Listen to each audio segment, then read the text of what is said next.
Hello friends, तो यहाँ पे हम नेक्स्ट कर्म के बारे में बात करते हैं। ओके, तो दीपन और पाचन कर्म का detail description, detail classification. Okay, मैंने आपको अपने प्रीवियस वीडियो में ऑलरेडी बताया। ओके, यहाँ पे हम ग्राही कर्म के बारे में डिस्कस करेंगे। ओके, तो ग्राही कर्म मतलब वही होता है कि जो किसी चीज़ को ग्रहण करे दैट मीन किसी चीज़ को वो अपने अंदर समाविष्ट कर ले। ओके, यानी कि ये जो टर्मिनोलॉजी है ना, ग्राही और स्तंभक, जो हम टर्मिनोलॉजी मेंशन करते हैं ना, ये किसी चीज़ को रोकने का काम करता है। ओके, दैट मीन जब अभी अतिसार के यानी कि जब कभी अतिसार वगैरह होता है, जब लूज मोशन, डायरिया वगैरह होता है, तब वहाँ पे हम ग्राही द्रव्य और स्तंभन द्रव्य का यूज़ करते हैं।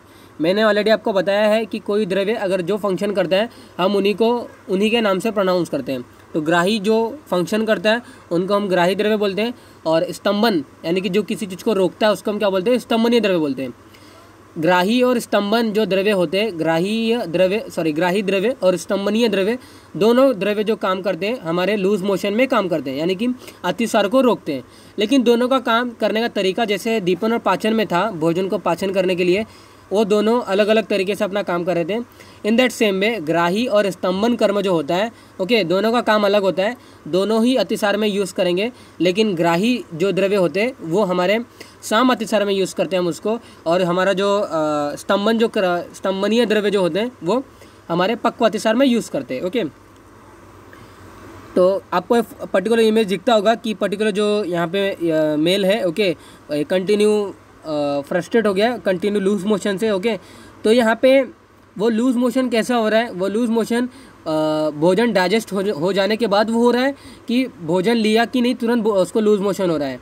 यानी कि हमने कोई अगर भोजन लिया है और उसको पचने के लिए कुछ 6 to 7 आवर लगते हैं, इतना हम जानते हैं। लेकिन हमने भोजन लिया, 6 to 7 आवर नहीं हुआ उसको, ओके, और 3 to 4 आवर में ही उसको क्या हुआ, वहाँ पे 3 to 4 आवर बोलो या फिर 1 to 2 to 3 आवर बोलो, तो 2 to 3 आवर के रेंज में उसको लूज मोशन हो जाता है। तो हम वहाँ पे इतना हमें समझ में आता है कि जो हमने भोजन लिया था वही निकल गया, वही लूज आउट हो गया। तो कहने का मतलब ये है कि इसको हम क्या बोलते हैं, साम अतिसार बोलते हैं। और निराम अतिसार मतलब ये होता है कि जब भोजन जब पक जाता है, जब भोजन जब डाइजेस्ट हो जाता है प्रॉपरली, कम्प्लीटली, उसके बाद जो लूज मोशन होता है उसको हम क्या बोलते हैं, पक्व अतिसार बोलते हैं। तो पक्व अतिसार यूज़ करने के लिए स्तंभनीय द्रव्य का यूज़ करते हैं। ओके, यानी कि भोजन जब डाइजेस्ट हो चुका, वो वहाँ पे जो उसको रोकने का काम करता है, वो पर्टिकुलर लूज मोशन जो रोकने का काम करता है वो हमारा स्तंभनीय द्रव्य होता है। और स्तंभनीय द्रव्य स्तंभन का काम करते हैं, ग्राही द्रव्य ग्राही का काम करते हैं। ग्राही द्रव्य जब भोजन पचा नहीं है प्रॉपर तरीके से और बाहर निकल जा रहा है, यानी कि हमारे अंदर आम बन गया है, ओके, तब हम वहाँ पे ग्राही द्रव्य का यूज़ करते हैं।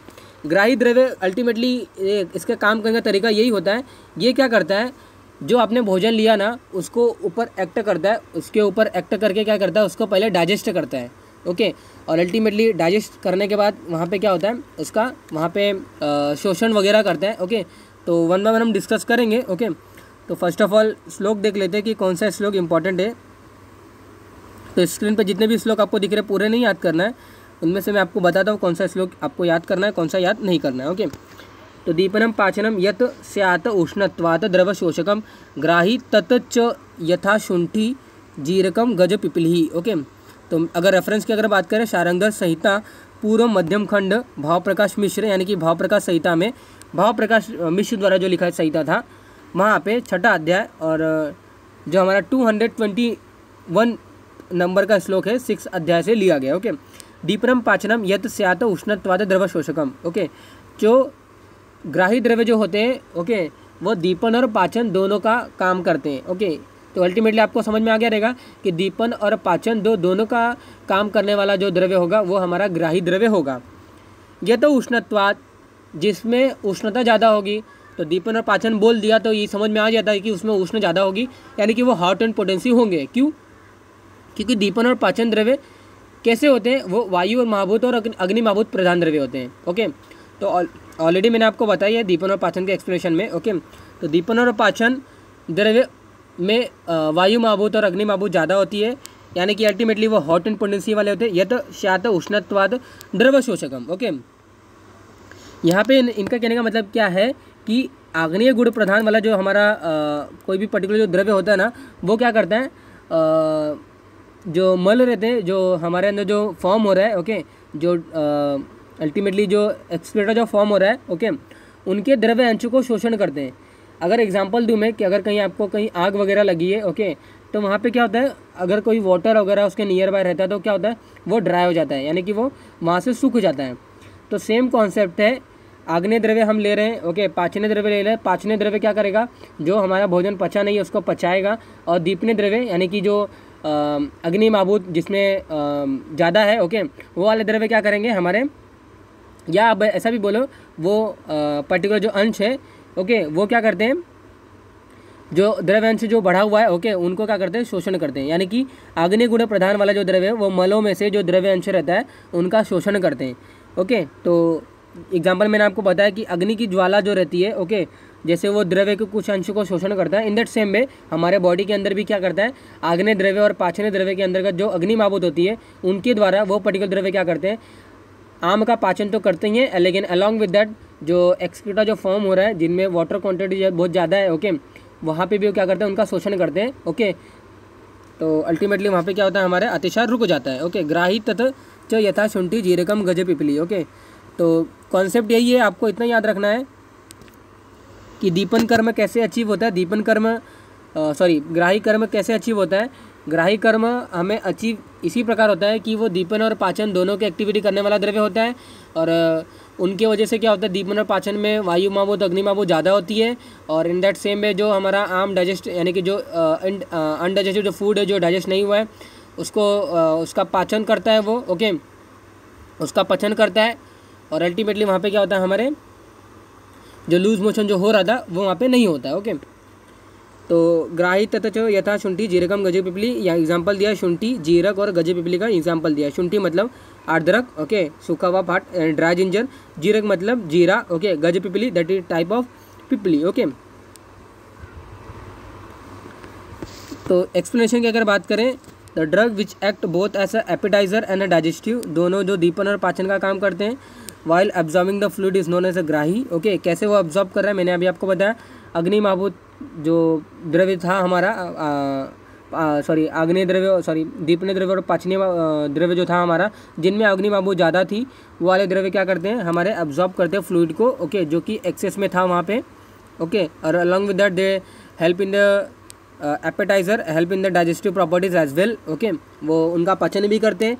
ग्राही एंड संग्राही द्रव्य जो डोमिनेंट इन पृथ्वी एंड वायु भूतास। ओके, ये सिर्फ कुछ आचार्यों ने बोला हुआ है, आपको इतना याद रखना है कि वायु माभूत और अग्निमाभूत वाला जो द्रव्य होता है वो हमारा दीपनीय द्रव्य और पाचनीय द्रव्य होते हैं। ओके, ये जो कुछ आचार्यों ने मेंशन किया कि ग्राही द्रव्य जो होते हैं वो पृथ्वी द्रव्य और वायुभूत के होते हैं, वायु माभूत वाला होता है। लेकिन सुश्रुत ने ऐसा बोला है कि वायुभूत वाला जो द्रव्य है, ओके, वो क्या करता है, द्रव्य शोषण करता है। और शारंग ने ऐसा बोला है कि उष्णवीर वाला जो द्रव्य होता है वो हमारा क्या करता है, द्रव्य का शोषण करता है। तो उष्णवीर वाला जो द्रव्य है, उष्णवीर वाला जो द्रव्य है उन्हीं को हम दीपनीय द्रव्य और पाचनीय द्रव्य बोलते हैं।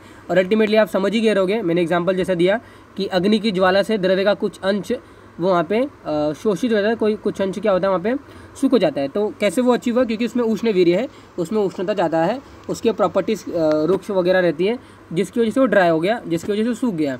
वायु के द्वारा भी रहता है, सेम वायु के द्वारा भी रहता है, वायु में भी रुक्ष माभूत रहता है, वायु में भी रुक्ष प्रॉपर्टीज रहता है, लेकिन दोनों अल्टीमेटली बताने का जो तरीका था, ओके, जो आचार्य थे सुश्रुत ने ऐसा बोला कि वायुभूत की वजह से वो पर्टिकुलर रुक्षता हो रही है, और उष्णवीर्य की वजह से वो रुक्षता हो रही है, हमारे आचार्य शारंगदेव ने बोला है। ओके, और ये जो पर्टिकुलर जो नेक्स्ट जो हमारे आचार्य थे उन्होंने बोला है, दो टाइप के ग्राही होते हैं, शीतग्राही और उष्णग्राही, जिनमें से जो हम ग्राही जो पढ़ रहे हैं वो हमारा उष्णग्राही वाला है, और शीतग्राही जो वेराइटी है उसको हम स्तंभन बोलते हैं।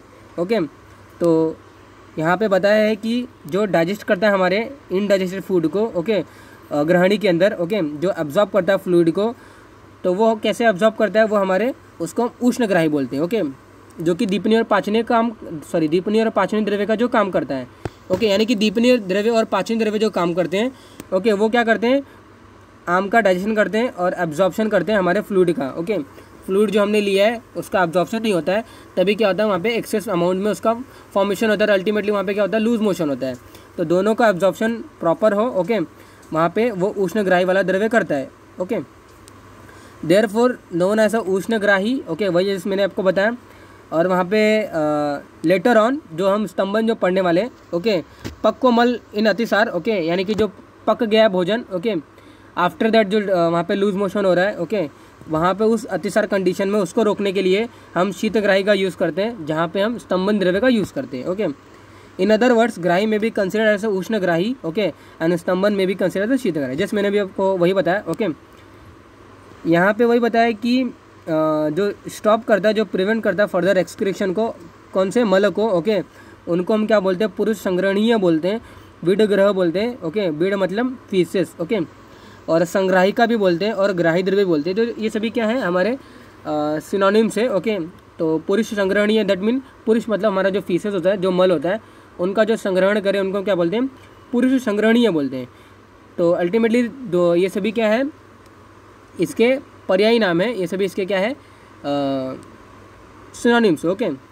तो इससे एग्जांपल की अगर बात करें तो आपको दिखता होगा, ओके, ये देखिए शुंठी हमारा एक पर्टिकुलर एग्जांपल, ओके, जीरक हमारा एक एग्जांपल, ओके, क्यूमिनम साइमिनम, ओके, गज पिपली दिख रहा है, वैरायटी ऑफ पिपली, ओके। तो अल्टीमेटली ये सभी क्या है, हमारे दीपनीय द्रव्य और पाचनीय द्रव्य दोनों हैं, और दोनों क्या करते हैं, ग्राही का काम करते हैं।